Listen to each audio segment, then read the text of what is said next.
Hello and welcome to our tutorial on Fusion 8. I've just downloaded this piece of video here. It's the wonderful Jean-Claude Van Damme doing all sorts of crazy things with swords and explosions. So I copied his URL in here to this website KeepFid, and I downloaded it. I got a city street, downloaded that, and a lamppost, and downloaded that. So let's let's do something in Fusion. So we're going to do some green screen work, and we're going to do a little bit of animation. So I'm going to add, IO loader. I'm just going to drop in Jean-Claude, and then I'm going to say View Jean-Claude on the left. So up here. And I can scroll forward, there he is, and I'll hit fit. So that's in there. These are the properties of the clip. The clip is quite long, it is 5,429 frames. So I could do the maths there, or I could just cheat here and go, that is 3 minutes and 1 second. So, and I'm sure I could do very quickly the maths and find out that I'm at 30 frames a second or something. Anyway, so these are all the settings for this piece of video, and we can change the in point and the out point here if we want to, but for now I'm just going to leave it be. The next thing I want to do is I'm going to bring in another loader. I'm going to bring in my New York backdrop here. I'm going to go open, and then I'm going to bring in my lamp, or my lamp post. So using loaders. Now what we've got here, these are all nodes, and they kind of connect together. We'll have a look at them now. So this is, so you can have all sorts of really interesting ones. There's all sorts of color corrections, so 3D elements, 3D cameras. We'll get into that in a bit. Different types of compositing, color correction, all sorts of filters and blur and particle effects, and excellent stuff. Like really, really good stuff. This is the free version of Fusion. If you haven't used this before, then there are some features in it that when you try to use them, they won't work. They'll say, "Please buy me." These are our two viewers. One doesn't take precedence over the other, so it's not like an editing package where you've got sort of a preview on one side and a program on the other. So these are like you can put anything anywhere. So I can right-click here on Jean-Claude and go View on. Nice, and now we can see him twice. And I can select this guy and go View on the right. So there we are. The interface here is quite simple. Whatever you select, you get the properties of it over here in sort of the properties window or the inspector here. You have this window here is the main window, so we have a node editor, so we can connect all these things together. It'll become a bit more apparent in a minute. We've got a console, so we can actually debug and write our own code and tell it to do things, be a bit more specific. We've got a timeline. We've got 3 things on our timeline from our 3 different loaders. And you can see the top one is much longer than the images here. And then we've got spleen or spline editor, and this is for if you want to change how the animation is behaving, so make it accelerate or slow down or something. So we can do all sorts of interesting things here. But for this tutorial, we're just going to stay in this one, flow. Now what I'm going to do is I'm going to right-click. I'm going to go Add Tool, 3D, and I'm going to go to this one here, Image Plane. So I'm going to add in 3 of these and try to explain to you what they do. So at the moment, our video is completely 2-dimensional, as all video is. Although I'm sure that will change one day. But we want to be able to manipulate it in 3 dimensions. So I'm going to put this piece of video on this image plane. Now I'm going to go View on the left. So this is the image plane. This is a plane in 3-dimensional space. So, and that reminds me, I need to turn this on. So I'm using a trackball, not a mouse. So if I want to rotate here in 3D space, I just have to set my middle mouse button, which is slightly annoying, but now it works. Holding down Alt and your middle mouse button will rotate you and just the middle mouse button on its own, you can move around. Now I'm going to link each one of these guys. So, whoops, I'm just going to take the output and then place it on the plane, take the output and place it on the plane. And if I take the plane here, and I go view on the right, so each one of these has been placed on a plane. Now, the 3 planes, we haven't specified where, like physically where they should be in the 3-dimensional space. They're actually all basically sitting on top of each other. So right now it's not a terribly pleasant composition. And in fact, we don't really have a composition because these are 3 completely separate objects. So we need to sort of merge them and join them together. So I'm going to take the output from this and throw it in there. And we get this new node, and this node is a merge node. So I'm just going to view this one on the right. And you can see very clearly that the 2 of them are kind of overlapping. So I can take, let's say, Jean-Claude here, take him, and I can move him forward.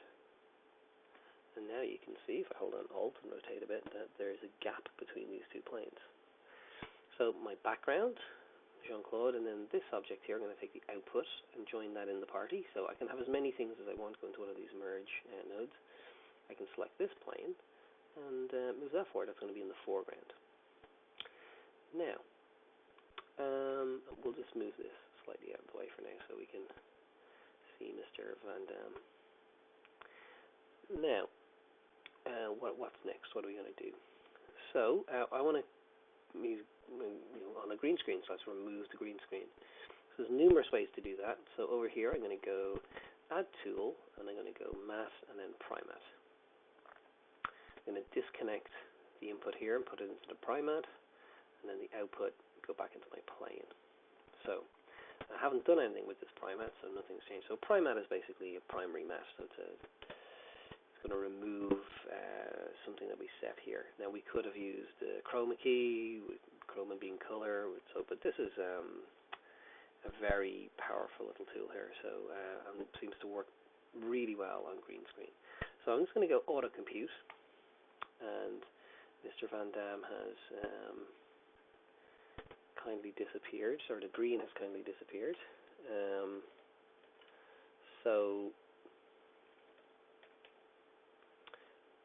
So that looks great. So now what I'm going to do is I'm going to zoom in a little bit. Sorry, I've got fit here. There we go. Now I can go, if this is a really good green key that we have there. So if I were to have a bad key, I could have gone clean background noise and drawn a line over it. And I can go clean foreground noise, and I can actually draw, actually I need to go here. So view on left. So I can go to my Primat here. Actually, that's when I want to view on the left. This is my Primat. So I can go clean foreground, and I can actually draw a line through him. And if there was any part of him that wasn't maybe transparent or slightly transparent, I can draw on him and make the key better. So now, in our composition, so our composition is displayed over here, we can see clearly that Mr. Jean-Claude is standing in front of our background. So I'm going to go view on the left as well. Now, the next thing I'm going to do, because I'm going to do a bit of animation, but the next thing I'm going to do is look at this lamp. So, so first of all, let's select it and move it over here. And I want to do the same with this. So I'm going to right-click and go Add Tool, and go to Matte. And then I've got different types of keys. So chroma keys for color. And I'm going to use a luma key. Luma keys for brightness and darkness. And this looks like it might be a good candidate for that. So put the luminance key in here. Take the output out, put it back in the plane. And you can see already it has removed the dark area. So I'm going to invert the key. So this is, I've got the luma key selected here.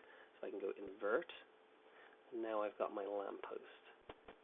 Okay, now I can put a bit of a blur, and For what I want to do, that's perfect. I just want to get a little bit of kind of parallax, or a little bit of sort of sense of,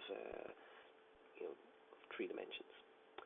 So now we've got, between these, very simple sort of components, so we've got two photographs and a green screen video, we have the elements for a composition. What we don't have here is a virtual camera, so I'm going to add that in now. So I'm going to right click and go Add Tools, 3D, Camera 3D, and we have a camera appearing in our scene. You can see it there. And I'm just going to connect the camera to the merge tool. Now, I'm going to view my camera on the left. So there's my camera.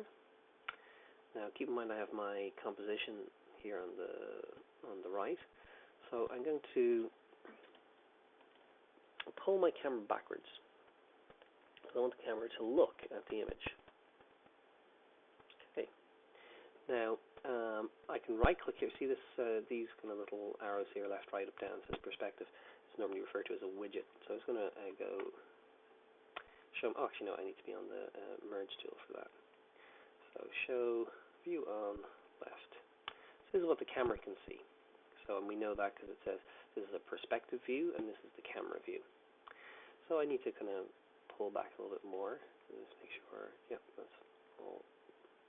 A little bit more.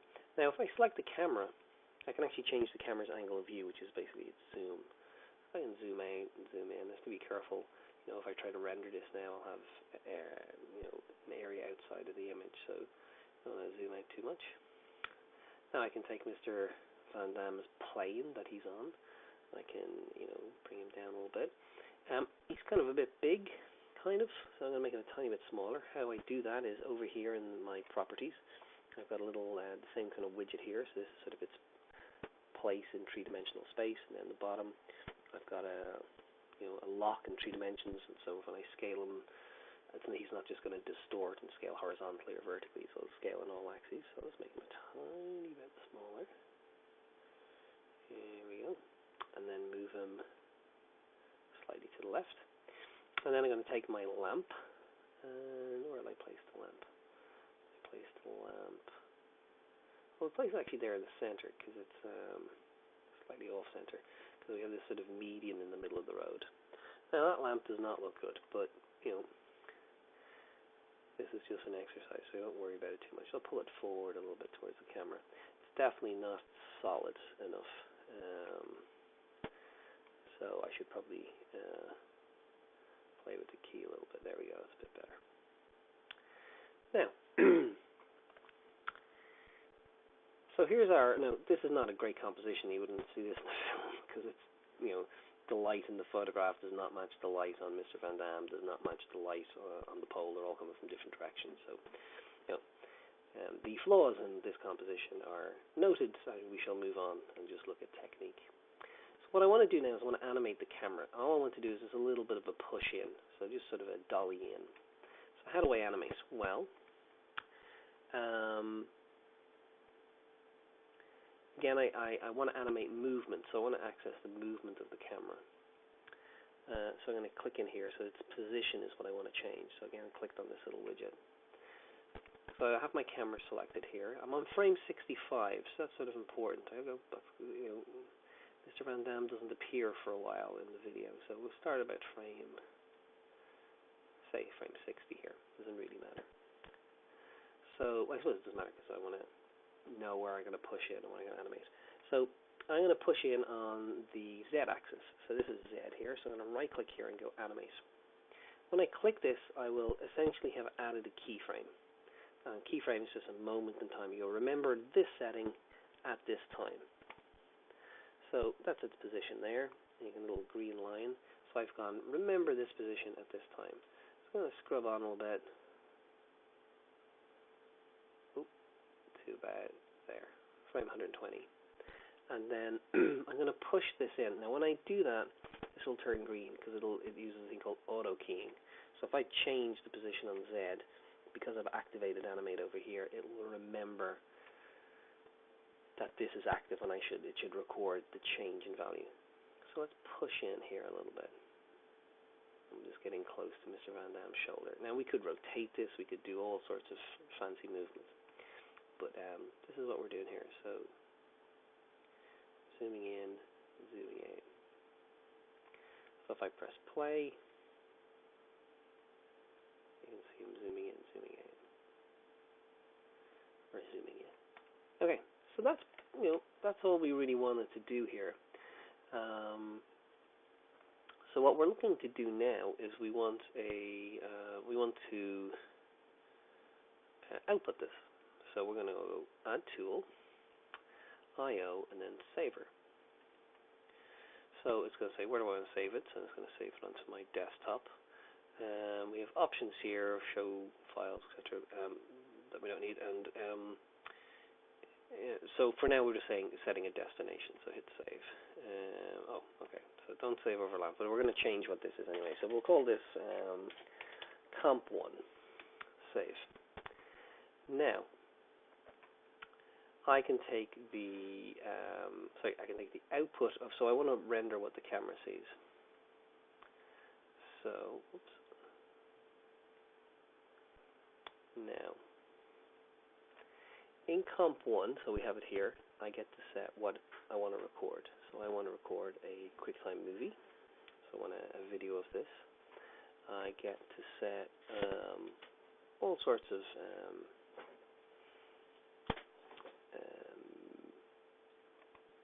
hang on 1 minute. Resume. Hello. Sorry, I had to pause there for a second. Right, so a couple of things here that are not right. So let's just set this up. So because this is in 3 dimensions, I need to change this a tiny little bit here. So here's my camera, and we have it all set up. So a couple of things. First of all, when we were here before, this was set to 1,000, I think. So this is sort of your in and out point. Now you've got 2 in and out points, which are interesting. Excuse me. So this is the in and out point of your timeline, and this one beside it is, if you hover the mouse over it, it should tell you, this is the in and out point of the render, so of the output. So you can have a very long timeline and just render out segments of it. So we want them to kind of match, so just for what we're doing today. So we're in at 61 and out at 120. So that's how you set the length of your timeline. Now we don't want to output the camera. So sorry, I had originally connected the camera to the composition. We don't actually want to output the camera. What we want to output is this. This is our merge. This is what the composition is. So the camera feeds into this. This is where all of our information is. So that's what we want to output. But if we try and output this to the output, the saver, it won't go. So what do we need? Well, we need another tool, and the tool is in 3D. It's called a renderer 3D. It sits here. We can actually use some very interesting things that can be do here. So it says a renderer type.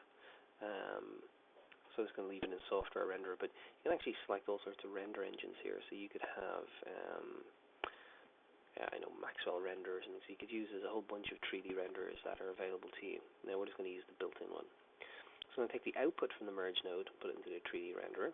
So that has to render, and this is, you don't have to always use this. This is, obviously it says 3D, so this is a 3D scene. So there are times when you just go straight out, but this needs to render first. So, and then we take the output from the 3D renderer, throw it into the composition. So let's just look at this composition here, this output. So if we, just to remind you where we got it, it was in IO Saver. So that's what that is. We've called it Comp1. It's a QuickTime movie. We can have a look at some of the export settings in the format. So it's H.264 is the compressor that we're going to use. We could use all sorts of other compressors, but this will suit us fine. We've no audio, so it's just and we've called it comp1.mov. So it's QuickTime movie with a H.264 compressor, which is fine. Now, if I want to render this and get it to output, I just press this render button, and down here it will give us information about the render. So before we render it, it's going to ask us what sort of render do we want. So let me actually just cancel that there. So this is says motion blur. This is high quality. This is how we see things here. So we've got the same sort of settings when we hit render. So it says you want high quality, etc. So I can go set these to like 1/3, etc. So yeah, so this is our output settings basically, and you can see here our frame range is 61 to 120. That's what we've set here, and I'm gonna hit save. Why do they do that? I just save the project. Well, sometimes during rendering you can crash without a RAM or something, so I'm gonna hit start render now, and this is my final output. So start render, and it will start rendering through the frames here. And down here you can see it'll give me doing an average of 2.5 frames a second. And you can see these are flashing away, saying that they're rendering. You can see the camera moving in, and the finished product here in the preview window. Render is complete. So if I go to my desktop here, I've got so my original Jean-Claude Van Damme, my background, and my lamp. And then if I double click on this, this is my 2-second final composition.